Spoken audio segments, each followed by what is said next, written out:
Panatang Makabayan, iniibig ko ang Pilipinas, aking lupang sinilangan, tahanan ng aking lahi. Kinukupkup ako at tinutulungan upang maging malakas, masipag at marangal.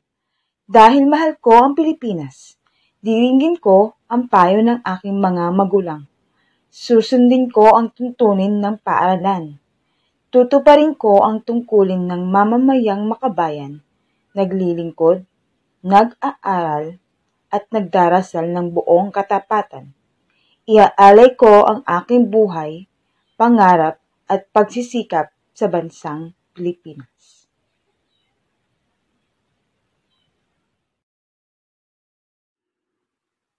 Panunumpa sa watawat ng Pilipinas. Ako ay Pilipino, buong katapatang nanunumpa sa watawat ng Pilipinas at sa bansang kanyang sinasagisag na may dangal, katarungan at kalayaan na pinakikilos ng sambayanang makadiyos, makakalikasan, makatao at makabansa.